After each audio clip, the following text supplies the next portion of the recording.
we're going to move very quickly into our next speaker with an important subject. Steve Martin has 3 decades of Washington experience. I think we've known each other for about all of that time. He was the lead investigator for the Transportation Research Board study on air service in small communities and its impact on developing economies. And he's going to talk about just that today. So please join me in welcoming Steve.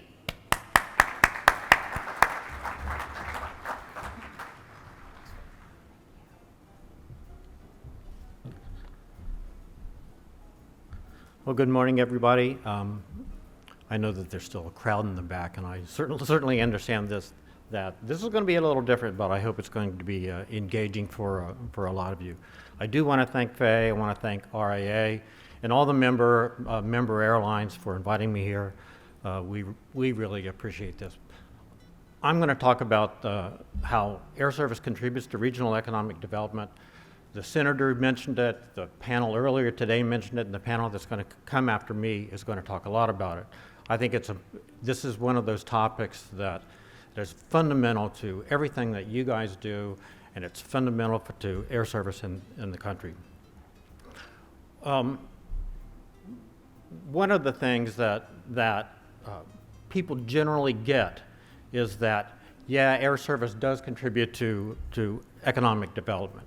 But generally, when they think about that, they're thinking about tourism industries. They think about how air service brings visitors into a region that supports the hospitality and tourism industry. Hotels and restaurants and rental cars and entertainment and recreation and those sorts of things. And one of the things that we've certainly learned during the pandemic, especially when the pandemic first started, was that those industries are really important. Those jobs are really important for a lot of people. But it's only part of what aviation does for an entire nation, for a region, for states. And that's basically the point of this study, and it's an opportunity, we think, for you guys, for the carriers, for the airports, for the communities to better understand and communicate this to their stakeholders. So what the study is about is really about how air service contributes to all those industry sectors that are outside of hospitality, and how that air service contributes to business sustainability and ongoing viability, and eventually the bottom line being the community's sustainability and quality of life. Okay, so for the few of you in the room who may not be aware or may not know of ACRP or TRB, the Airport Cooperative Research Program sponsors research that's of immediate interest, immediate use to the airport community. This work is part of the Transportation Research Board, which covers all the other aspects of transportation: highways, rail, transit, maritime, so on and so forth. On the airport side, the work kind of bubbles up through the industry. The ideas come up actually through the industry, and they're vetted by ACRP staff and industry officials, before they're eventually being funded through the FAA with an appropriation from the Congress. Now, because it's the Airport Cooperative Research Program, the intended audience, naturally, is airports. No surprise, right? But, depending on what the particular topic it might be, if it's construction, whoa, I lost my column integrity. Whether it's construction or environment or security, obviously there are going to be other groups that are going to have some interest in it. For this particular project, we think that the additional stakeholders will be chambers of commerce and regional and local economic development groups, and obviously local, state, and federal governments. And if we've heard it once, we've heard it sort of 1,000 times, that air service facilitates economic activity. It's just one of those taken things that you learn from day one. It's that assumption that underlies all public support, basically, for the industry, whether it's air traffic control, whether it's safety regulation, or whether it's money that comes to airports or the industry in the forms of AIP grants, or the Essential Air Service Program, or the Small Community Air Service Development Program. It's the idea that air service supports economic activity. That's the basis for all of that public support. Now, the problem is that the industry in general and the airport community in particular don't really understand how that really works. I mean, they have a pretty good idea about all the employment and activity that occurs inside the fence, but they don't really understand how businesses in a region or a state actually depend on air service. They get how many concessionaire employees there are, how many TSA employees there are, how many airline employees there may be at an airport. They can see the flight activity, but they don't understand how a pharmaceutical plant or a bank or an insurance company or some other business in the region actually depends on that. So that's kind of where these things fall apart a little bit. And it's where communities don't understand how air service is important to the overall region. Now, this isn't necessarily the fault of the airports or researchers, and you guys know, and I think most of us in this room know that it's only the airlines that have got the data on what businesses are flying and what markets they're flying to and from. Now, that information is really proprietary. It's very confidential. So, yeah, it's really difficult for third parties, for researchers, for airports, for academics, for consultants that do economic impact studies. It's really difficult for them to get a grasp on how air service actually relates to that local or regional economic development. So as a result, the economic impact studies that are produced by airports, they tell half the story. So by telling only half the story, when you take that out to the community, they go, yeah, okay, I get it. But they don't, because only half of the story has been told. So this basically shows graphically what it was that I was just talking about. This is the role of the airports in the overall national airspace system. This part, all this stuff up here, that's the stuff that occurs at the airport, basically. Passengers and cargo and aircraft being handled. Over here, there are like suppliers in the region that provide stuff to the airport. Think of it as like food distributors that send food to the concessionaires.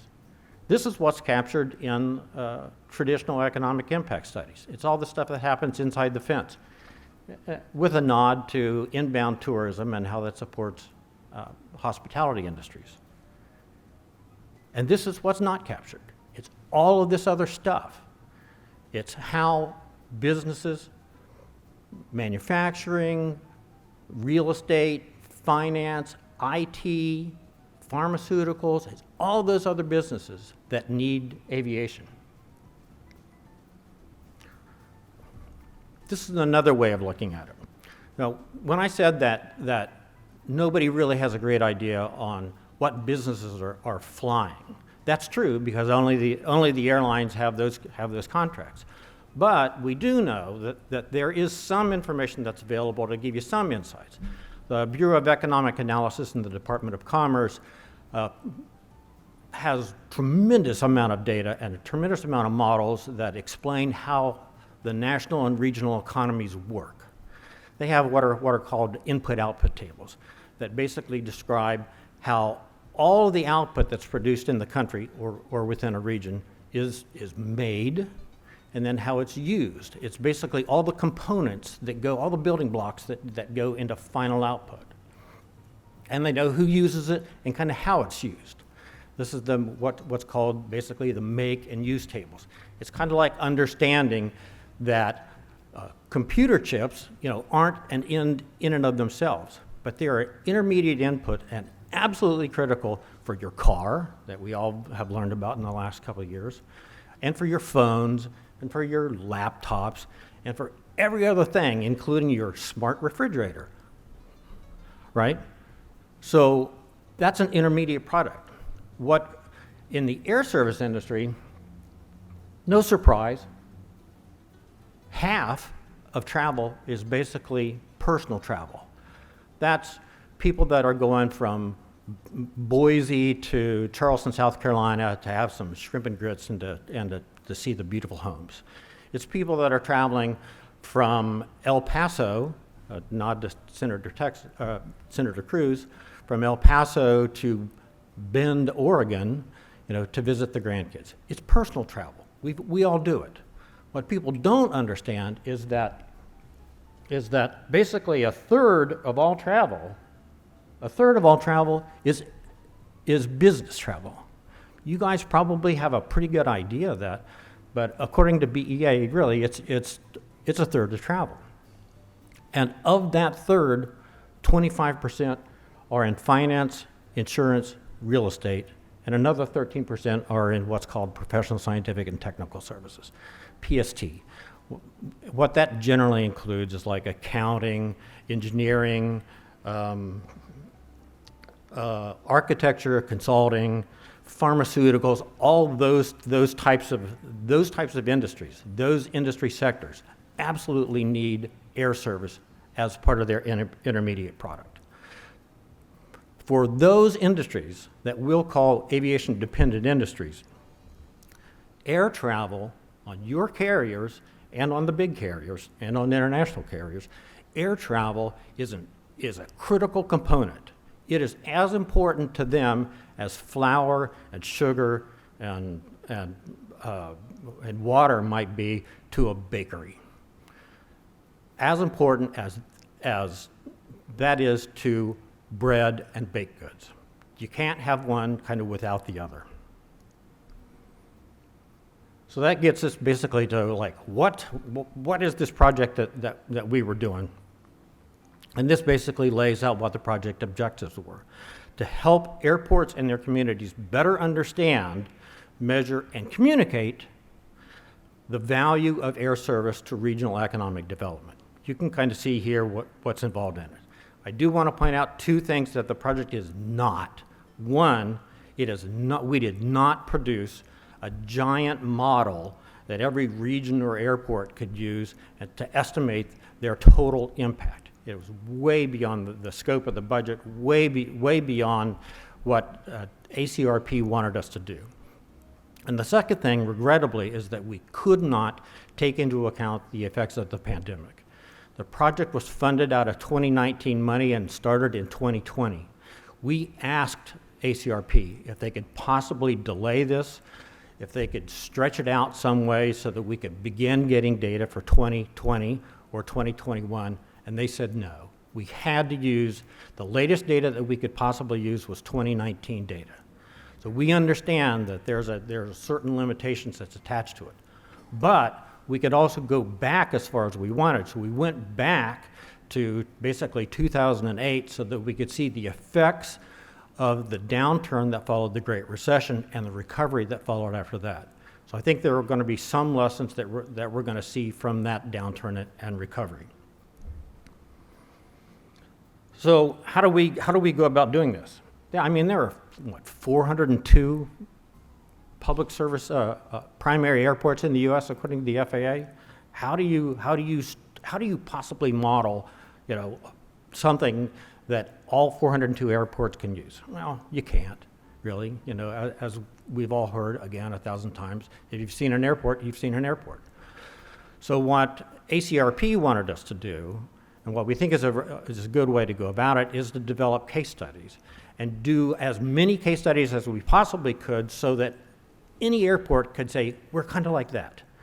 Yeah, we're not JFK, but we're kind of like Spokane.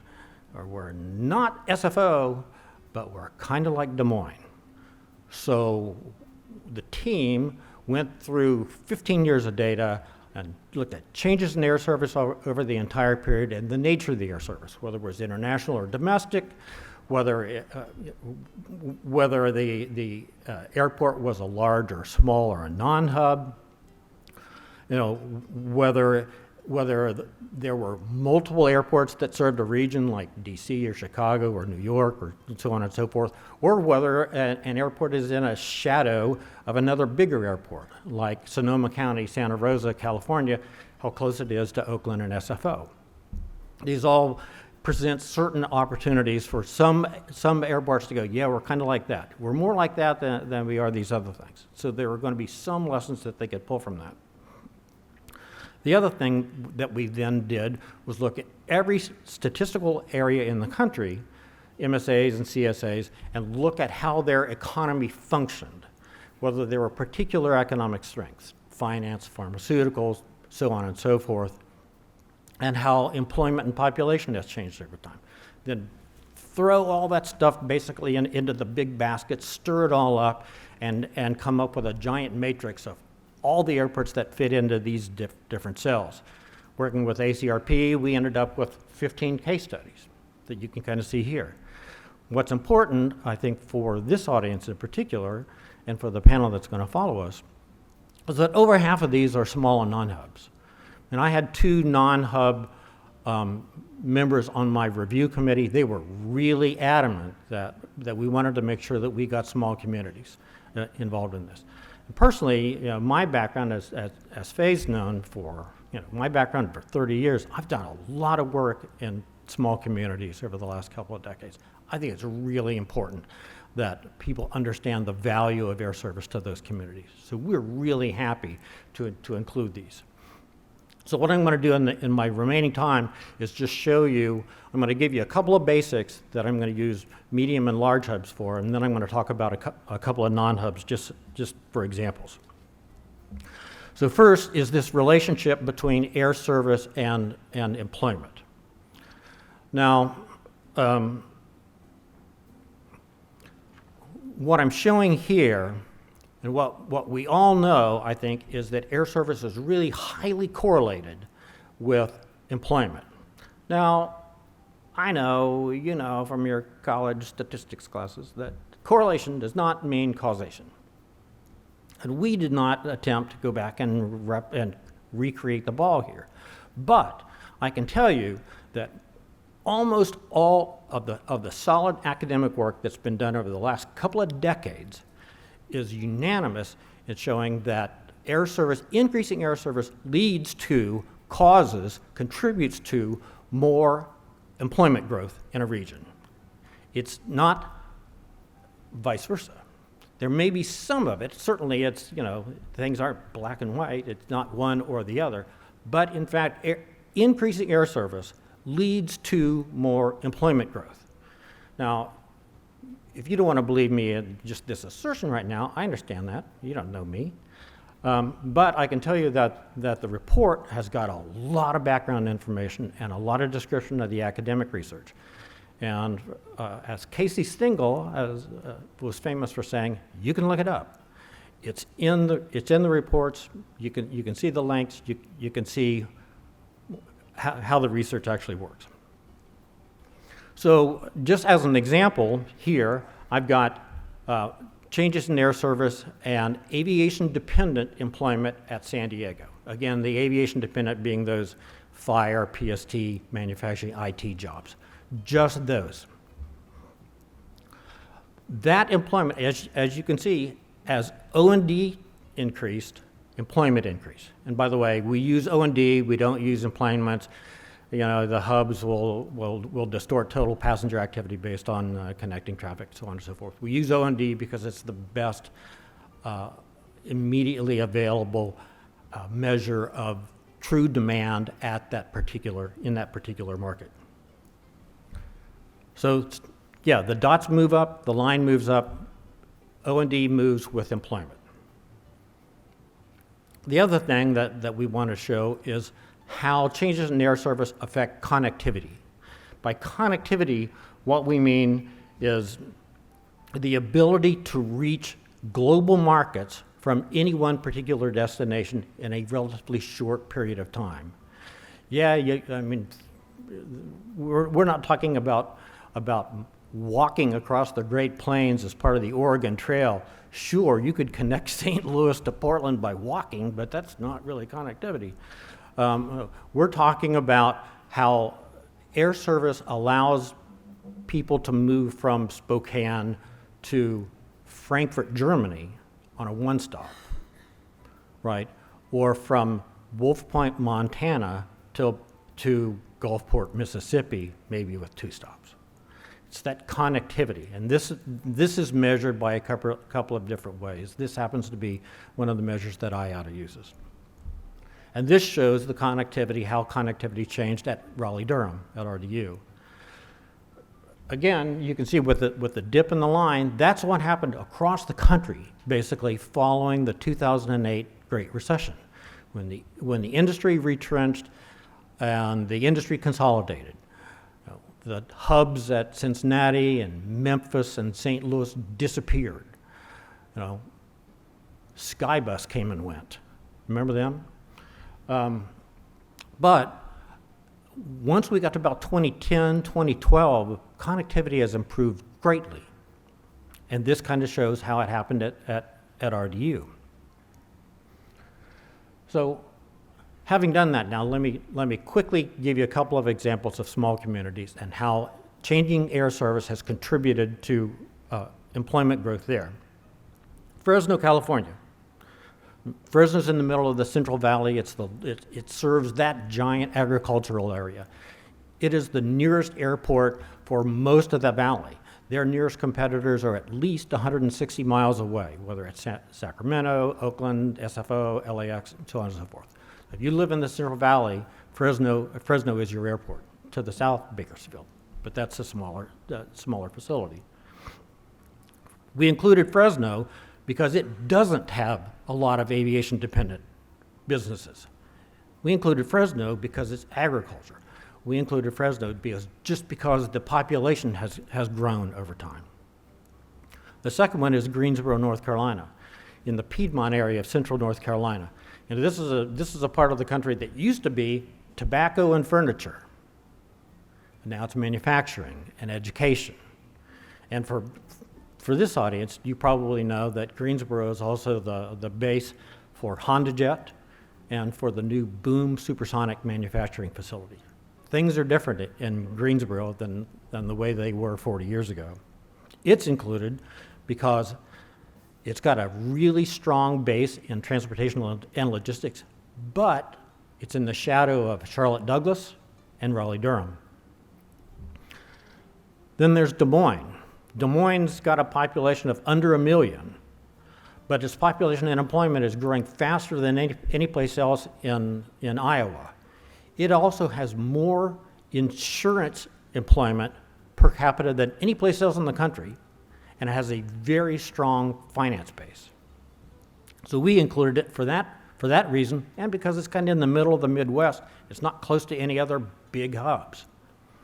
So let's see how things have changed in these places. So here's Fresno Yosemite. This is an area of 1.3 million population, and employment is growing about the same speed as California as a whole. You can see that it was affected by the downturn in 2008 and 2009, just like every place else was. But capacity, which is shown by the bars here, capacity, after it dipped for a couple of years after 2008, capacity has recovered, even though total number of flights have dropped. So what's that mean? Well, in terms of connectivity, Fresno's connectivity actually has improved significantly over time, as you can see in the right-hand chart, because of additional capacity, additional seats being flown to those big hubs. And especially, I would point out, because of the addition of service to O'Hare. For Fresno, being able to get that connection back east to the Midwest and to the east was huge in terms of improving its circuity of passenger traffic. What's it meant for employment?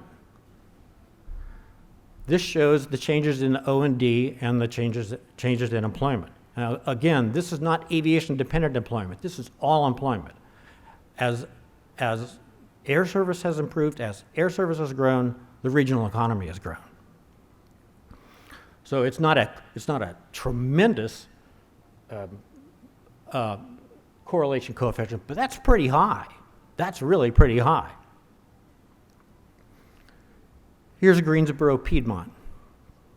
This is an area of like almost 2 million people, but like I say, you know, it's in the shadow of Charlotte and Raleigh-Durham.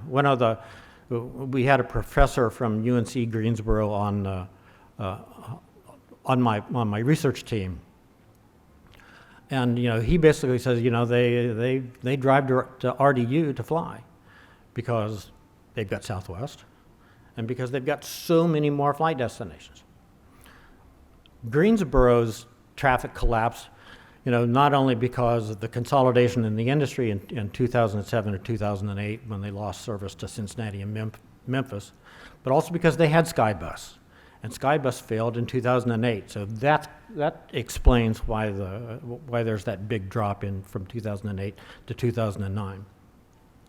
And you can see that it took a while for its connectivity to improve, but the connectivity has seriously rebounded at Greensboro because of all that additional service to the big hubs. So what does it mean for its employment? Yeah, same sort of thing. O&D improves, air service increases, O&D improves, employment grows. You know, total employment in this area, especially in aviation-dependent sectors, has grown tremendously, even though people like Dr. Debbage will drive to RDU. Lastly, Des Moines. Des Moines got a population of 825,000. It's a big area, a lot bigger place than where I grew up in Southern Ohio. But it has a vibrant and growing economy. Its population and employment are growing twice as fast as in Iowa as a whole. The total number of seats has grown significantly over time. They've grown 33%, even though the number of total flights have dropped. Again, that's because of additions, new service to major hubs. Connectivity reflects that increase of activity to the major hubs. Again, same story here, right? As air service improves, O&D improves, employment grows. In aviation-dependent technology, in aviation-dependent industries, employment has grown by 20,000 jobs in Des Moines. When you're not restricted to aviation-dependent aviation-dependent sectors, total employment in the area has grown by almost 100,000. So it's air service that contributes to this. Now, as I suggested at the beginning, the problem here for airports and for the communities that they serve and for the carriers that provide service is that the public doesn't get it. They don't understand it. And partly they don't get it because it hasn't been explained well, it hasn't been communicated, it hasn't been measured. So what we're hoping with this project and with your help, and if we can kind of get the word out, that people can better understand the true value, the economic value of air service to regions. We talk to airports and as many stakeholder groups, regional stakeholder groups as we could find. Chambers of commerce, regional economic councils, so on and so forth, major employers, so on and so forth. You know, for the most part, they're not involved with air service. They know that they've got an airport, but you know, what they want is lower fares. They want lower fares. What does that mean? They want service to Florida. They want service to Las Vegas. They want service to Arizona, Southern California. That doesn't help. That actually takes money out of the region. It's people want to go on vacation, and if you live in the upper Midwest in the winter, they want to go someplace warm. We all get that. But that does take money out of the region. What we need is ways to bring money into the region to support economic development. It's the rare community, Austin RDU to a certain extent, Des Moines to a certain extent, where the chamber or the regional economic development people really understand that air service builds businesses outside the hospitality industry.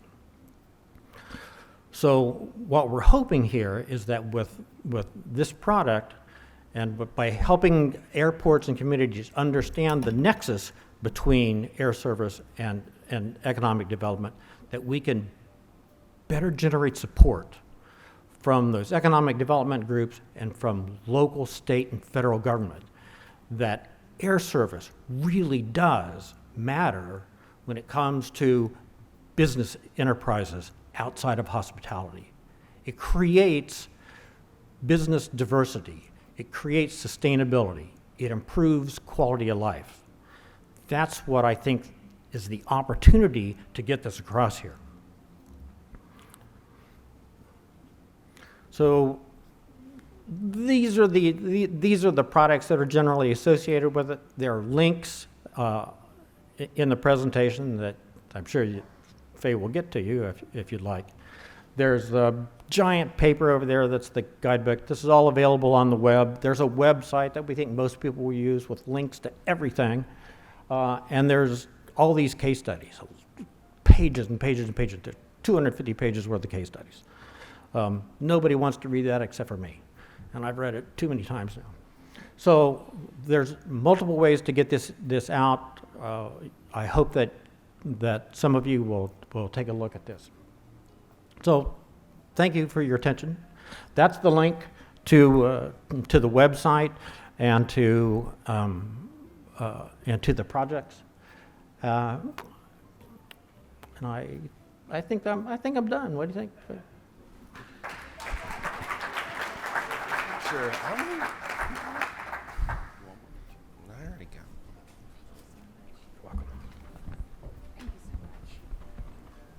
All right. Thank you very much, Steve. And I hope everybody really appreciates that work. I mean, it's truly groundbreaking. It's things that we thought for a long time, and now we can say we know.